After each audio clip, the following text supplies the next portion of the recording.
स्वः तत्सवितुर्वरेण्यं भर्गो देवस्य धीमहि धियो यो नः प्रचोदयात्। हम लोग बातें कर रहे हैं ईश्वरीय संपदा की। ईश्वर जब हमारे जीवन में आते हैं तो कौन कौन सी चीज़ वो हमें देते हैं, हम लोग इस बारे में बात कर रहे हैं। अगर आप यह जानना चाहते हैं तो हम कई सारी संपदाओं के बारे में पहले भी बात कर चुके हैं, तो आप पहले वाली वीडियो हमारी देख लीजिए, अच्छा लगेगा। बहुत मन से बोले हम। आज हम किस विशेष ईश्वरीय संपदा पर बोलने वाले हैं? तो ईश्वर जब हमारे जीवन में, परमात्मा जब हमारे जीवन में आ जाते हैं तो हमें क्या देते हैं? तो हमें क्रोध से मुक्ति दिला देते हैं, हमें अक्रोध दे देते हैं, क्रोध नहीं आता है। परमात्मा जब हमारे जीवन में आते हैं तो हमारे क्रोध को हर लेते हैं, या इसका उल्टा भी होता है। उल्टा क्या होता है? जब हम क्रोध करना बंद करते हैं तो परमात्मा आ जाते हैं। दोनों ही बातें सही हैं। या तो परमात्मा आ जाए हमारे जीवन में तो हमारा क्रोध हर लें वो, या हम अपने क्रोध को समाप्त कर दें तो परमात्मा हमारे जीवन में आ जाए। तो आइए हम प्रयास करते हैं कि क्रोध हमारे जीवन से समाप्त हो जाए, चला जाए। क्रोध अच्छी चीज होती है? नहीं, बहुत बुरी चीज होती है। छुआछूत की बीमारियां होती हैं ना, छुआछूत की ढेर सारी बीमारियां हैं। आजकल तो कोरोना चला हुआ है, सोशल डिस्टेंसिंग मेंटेन करके रखना है, और भूल से भी किसी कोरोना पॉजिटिव के संपर्क में आ गए तो उनका रोग ट्रांसफर हो जाएगा। और गुस्सा तो इससे भी बड़ा आदान प्रदान वाला रोग है। एक आदमी किसी दूसरे आदमी के सामने खड़ा करके गुस्सा कर दे और देख ले, फिर 1 से 2, 2 से 4, 4 से 100, 50, संख्या बढ़ते समय नहीं लगेगा। तो क्रोध ऐसी चीज है कि छुआछूत की बीमारी है भाई, बच के रहना चाहिए, इससे नहीं करना चाहिए क्रोध। खैर, एक समय था जब संयुक्त परिवार हुआ करते थे। एक पिता के 5 पुत्र रहते थे, 5 पुत्रों की शादी हो चुकी रहती थी, 5 की पत्नियां भी, उन 5 के पुत्र भी। करते करते संख्या 20-25 की हो जाती थी, और घर में एक चूल्हे पे भोजन बनता था, और सारे लोग खा के पी के तंदुरुस्त रहते थे। तब हर घर में दुधारू जानवर हुआ करते थे। सभी लोग श्रमिक और मेहनती होते थे, श्रम करते थे, खुद खेत में जा करके काम करते थे।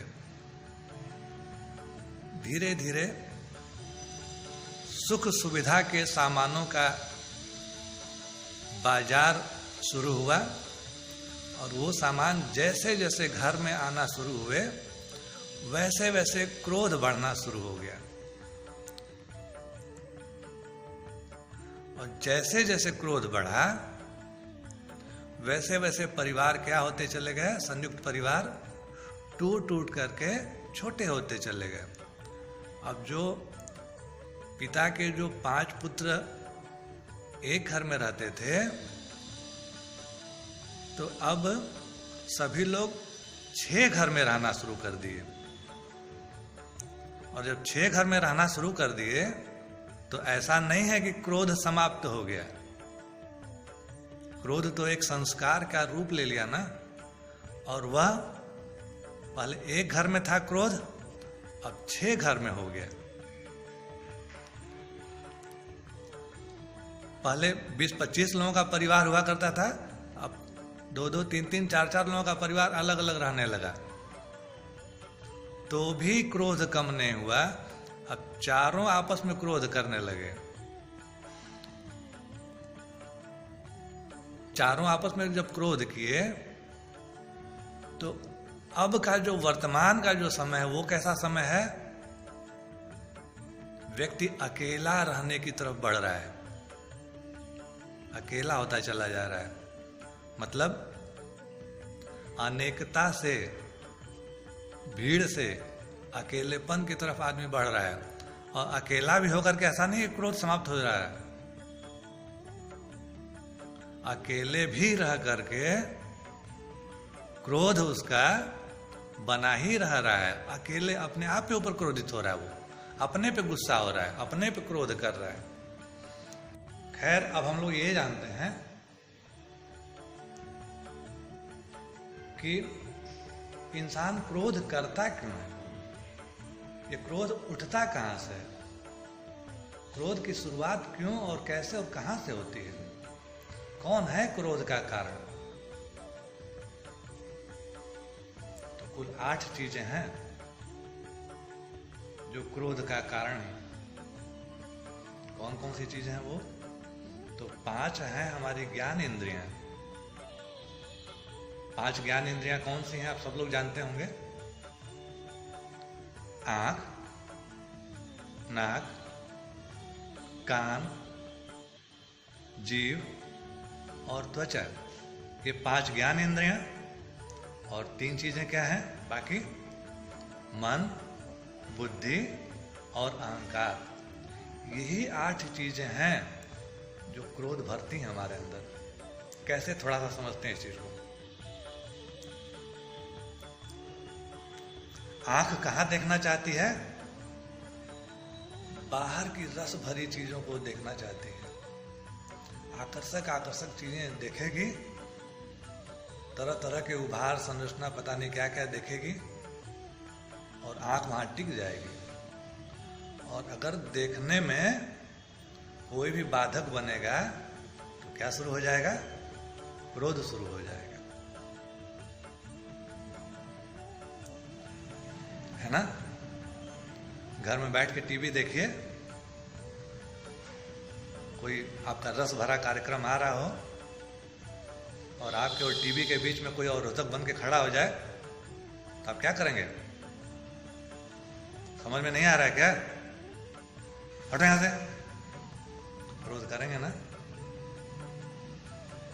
बाहर की रस भरी चीजों को देख करके क्रोध हुआ कि नहीं हुआ? अभी कहीं से दुर्गंध उठ जाए, बदबू आ जाए,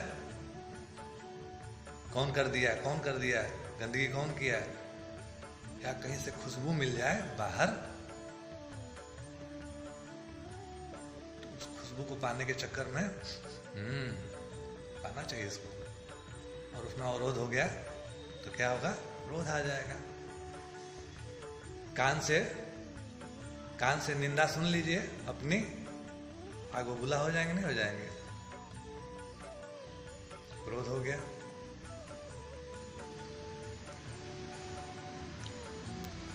जीभ हमारी तरह तरह की टेस्ट लेना चाहती है।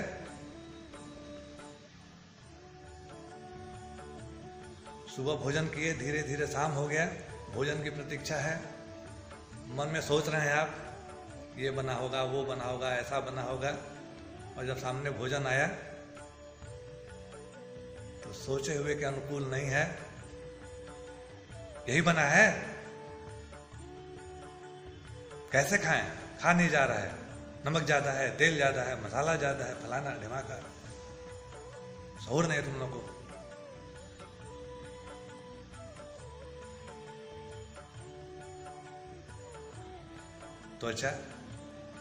त्वचा हमेशा घर्षण चाहती है,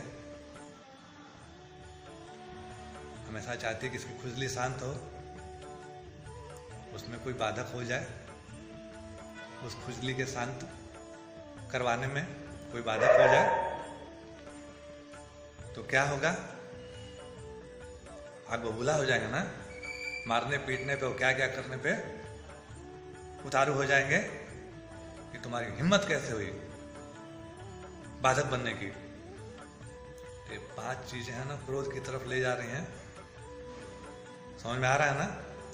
और ऐसे ही क्या हुआ? मन मनोनुकूल जब परिस्थितियां नहीं होती हैं, आदमी बैठा बैठा मन ही मन को सोच रहा है, यह करेंगे, वह करेंगे, ऐसे करेंगे, वैसे करेंगे, यहाँ जाएंगे, वहाँ जाएंगे, ये खाएंगे, वो खाएंगे, मन ही मन सोच रहा है। और कोई और आकर के बात करने लगे उसी बीच में, और कुछ अलग ढंग का बात करने लगे, मन अलग दुनिया में है और सामने वाला अलग दुनिया में, जब उस मन को खींचना चाहेगा, ले जाना चाहेगा, तो क्या होगा? टकराव शुरू होगा, क्रोध शुरू होगा। बुद्धि, कोई विचार किए, बुद्धि बना, कुछ कर्म कर दिए, आपके कर्म के बदौलत कुछ बदलाव आ गया, बुद्धि के बदौलत कुछ बदलाव आ गया, और दूसरा आकर के उसमें संशोधन करने लगेगा और उसको बिगाड़ देगा, तो क्या होगा? क्रोध आ जाएगा। और अगला अहंकार, हम सुंदर हैं, हम पैसे वाले हैं, हमारे बच्चे अच्छे हैं, अच्छा घर है हमारे पास, गाड़ी है हमारे पास, ये सब क्या है? अहंकार है। कहीं भी लगता है कि सामने वाला हमको नीचा दिखा रहा है, तो हमारे अहंकार पे क्या होता है? ठेस पहुंचता है, और हमारा क्या होता है? पारा चढ़ जाता है, हम गर्म हो जाते हैं, और तुरंत क्या होता है? हम क्रोधित हो जाते हैं।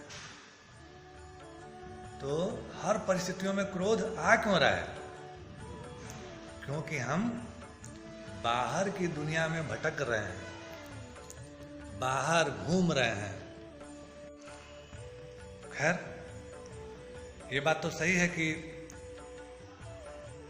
पांचों इंद्रियां और मन, बुद्धि, अहंकार क्रोध पैदा कर रही हैं हमारे अंदर,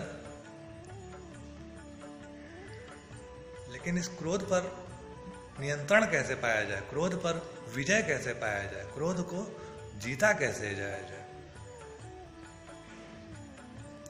बहुत आसान है। ये जो आंख है हमारी, आंख हमारी बाहर रस भरी चीजें देखना चाहती है, और बाहर के देखने में जब कोई बाधक बनता है तो क्या होता है? क्रोध होता है। आंख यह नहीं बताती है कि बाहर की चीज जो तुम देख रहे हो अच्छी है या बुरी है। आंख को नियंत्रित कौन करता है? वो तो मन नियंत्रित करता है ना।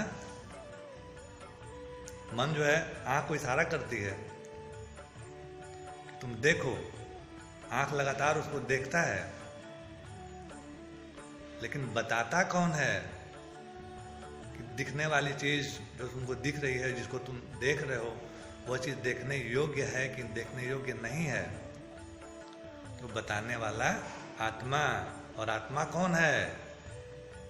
परमात्मा का एक अंश है।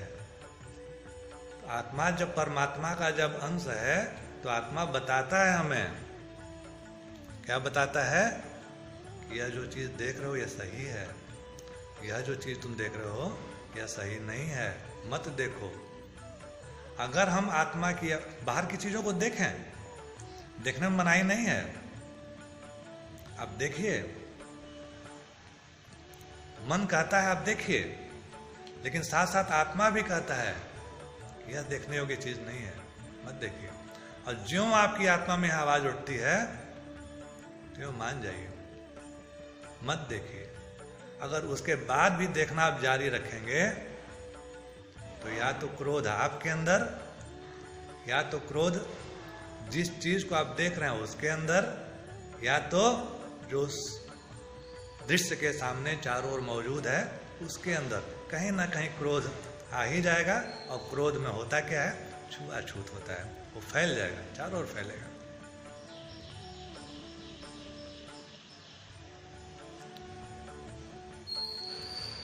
कहने का मतलब ये है कि ऐसा नहीं कि आपको बाहर की चीज देखनी नहीं है। भाई हम संत महात्मा महापुरुष तो है नहीं कि नहीं देखेंगे, साधना तो बहुत ज्यादा किए नहीं है कि नहीं देखेंगे, देखेंगे। दिख रही है चीजें इसलिए देखेंगे, लेकिन आत्मा का अनुसरण भी साथ साथ करेंगे। अगर आत्मा कहेगी कि मत देखो, ये देखने लायक चीज नहीं है, तो वहां से निगाह फेर लेंगे। बस इतना करना है, क्रोध समाप्त। क्रोध समाप्त नहीं, क्रोध की उत्पत्ति ही नहीं होगी। क्रोध तक पहुंचे ही नहीं। वो तो जब क्रोध की तरफ पहुंचेंगे तब ना क्रोध को नियंत्रण करना है।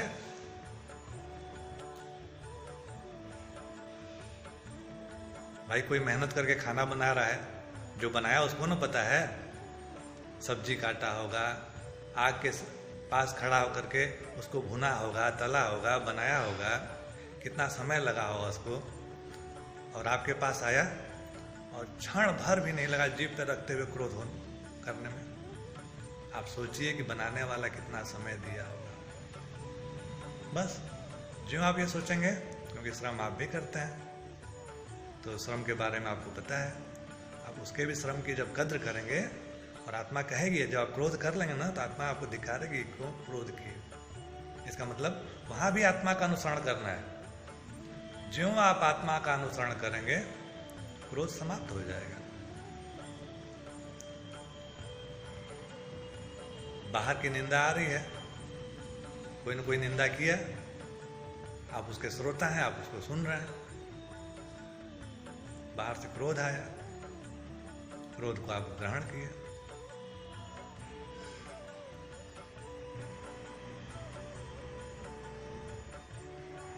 उस निंदा को आप मत लीजिए।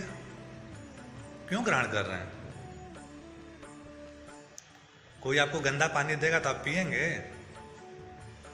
कोई आपको ना खाने योग्य चीजें देगा, आपके सामने कोई भोजन में कीचड़ मिला के देगा तो आप खाएंगे? ऐसे ही बुरी चीजें आप मत लीजिए। क्यों लेंगे आप? नहीं लेंगे।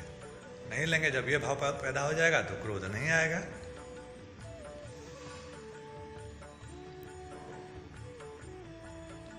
मन प्रेरित करता है, हे आंख तुम ये काम करो, हे कान तुम ऐसी आवाज सुनो, हे त्वचा तुम हमारी खुजली को शांत करो। और अगर मन को यह लग गया ये तो हमारी बात ही नहीं मान रहा है, ये तो हम जो कह रहे हैं उसको कर ही नहीं रहा है, आप किसकी बात मानेंगे?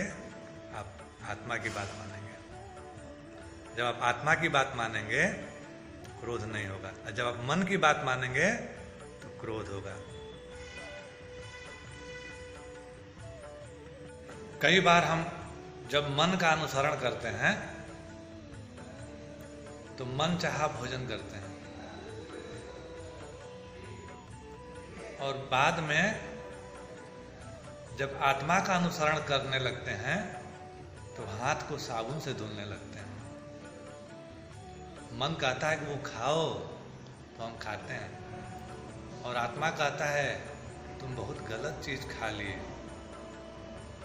तो हम हाथ साबुन से धुलते हैं। होता है कि नहीं होता है? ऐसा होता होगा।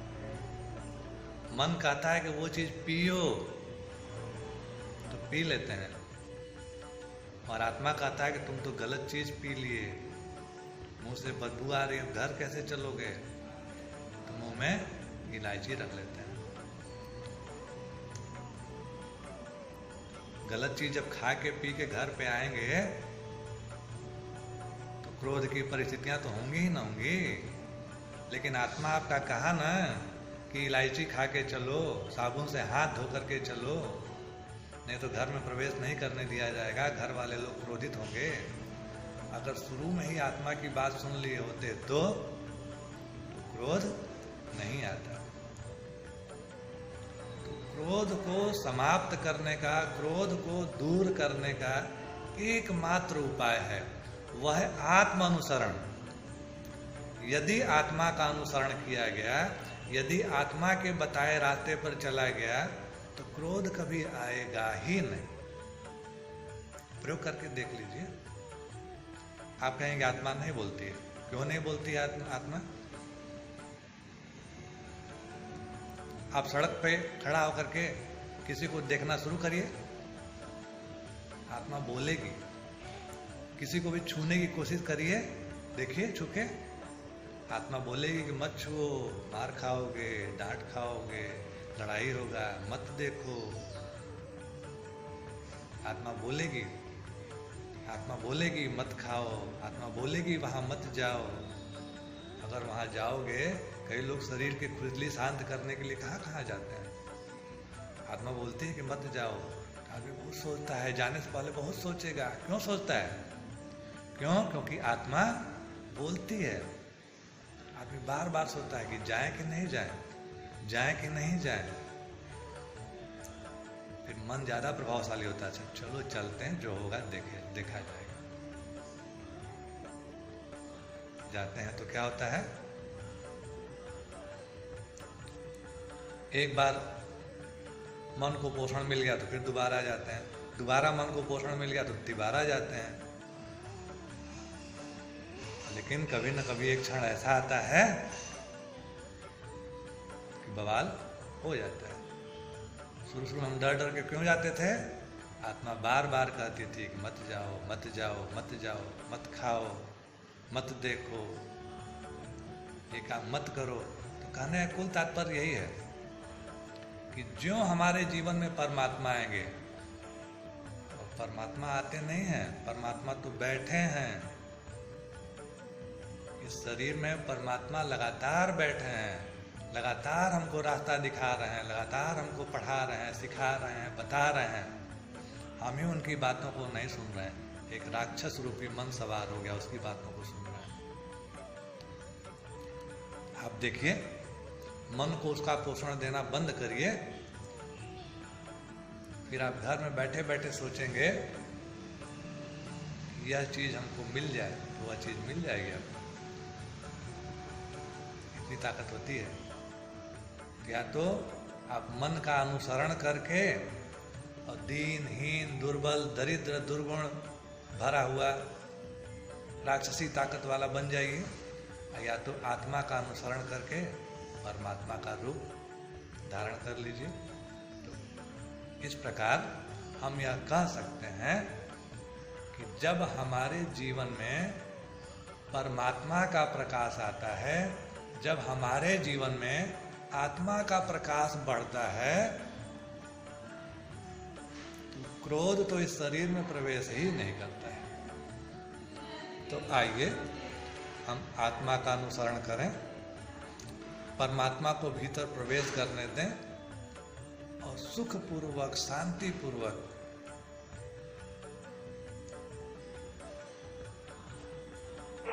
अपना भी जीवन जो है शांतिपूर्वक बिताएं और दूसरों को भी शांति ही शांति प्रदान करें।